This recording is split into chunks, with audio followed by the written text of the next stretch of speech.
दोस्तों स्वागत है आपका चैनल पर। तो आज हम देखेंगे कि साधारण तरीके से अपना गणना प्रपत्र या फिर एनुमरेशन फॉर्म या फिर जो है ये एसआईआर वाला वोटर फॉर्म आप कैसे भरेंगे। तो दोस्तों आपको करना कुछ नहीं है, जो आपके फॉर्म में बेसिक डिटेल्स हैं जो आपकी दोनों आईडीज़ में मिल जाती है, आपको आधार और वोटर आईडी में, सिर्फ आपको वही डिटेल्स लेनी है। उसके अलावा ऐसा कोई दूसरी नई तरह की कोई डिटेल्स आपको इसमें चाहिएगी नहीं, तो इसमें ऐसा कोई घबराने वाली बात नहीं है। सबसे पहले हम शुरू करते हैं अपनी तस्वीर से। तो आपको एक अपनी पासपोर्ट साइज़ फ़ोटो लगानी है दोनों फॉर्म्स पे, जिसका बैकग्राउंड वाइट रहेगा।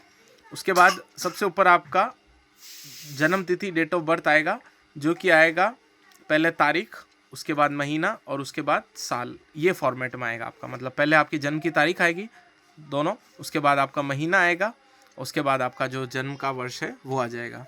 उसके बाद आपका आधार नंबर, जो कि आपको आधार कार्ड से मिल जाएगा। फिर आता है आपका मोबाइल नंबर, जो कि आपका आधार से जुड़ा हुआ होगा, वो मोबाइल नंबर आपको डालना है। फिर आपके पिताजी या अभिभावक का नाम, तो आप इसमें अपने पिता का नाम लिख दीजिए।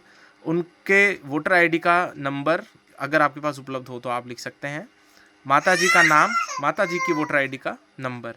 उसके बाद आता है आपके पति या पत्नी का नाम और उनकी वोटर आईडी का नंबर।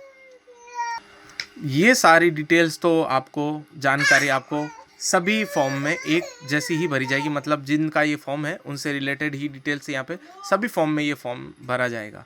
उसके बाद आता है ये 2 कॉलम वाला एरिया। इन कॉलम में अक्सर लोग अभी कंफ्यूज होते हैं, मतलब बहुत ज़्यादा कंफ्यूज हो रहे हैं कि ये भरना है या ये भरना है। तो अब मैं आपको बता देता हूँ कि जिस व्यक्ति का ये फॉर्म है उसका नाम अगर पिछली एसआईआर जो 2002 से 2003-4 में हुई थी, उस सूची में अगर उनका नाम है, उस वक्त उनका वोट लगता था, उनकी वोटर आईडी है और उस सूची में उनका नाम है, तो उन्हें ये वाला जो एरिया है वो फिल करना होगा। और अगर ये व्यक्ति जिनका फॉर्म आपके पास है उनका नाम उस सूची में नहीं है, उस वक्त उनका वोट नहीं लगता था, उसके बाद लगता था, या उस सूची में उनका नाम नहीं आया है, तो उन्हें ये वाला एरिया फिल करना होगा।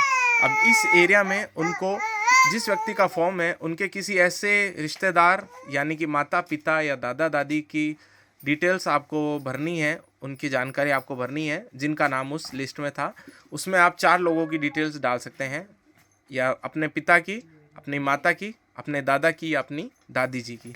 4 में से किसी भी लोग, कोई भी व्यक्ति जिनकी डिटेल्स उस लिस्ट में अवेलेबल हो आपके पास, आप फिलअप कर सकते हैं और उनसे आपका रिलेशन, ठीक है।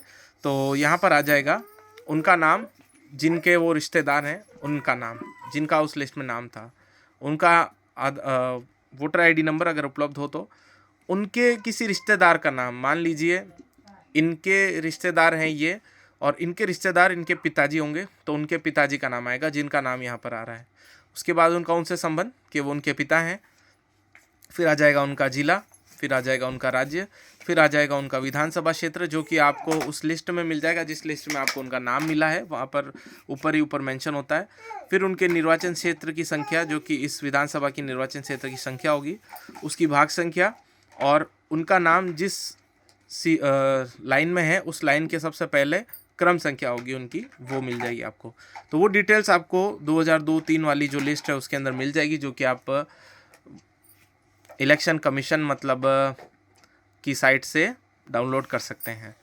और उसके बाद में आपको ये फॉर्म बीएलओ को दे देना है। अगर इसके बाद अगर कोई तरह की कोई कमी पेशी रह जाती है तो वो बीएलओ आपकी पूरी तरह से हेल्प कर देंगे इसको पूरा करने में।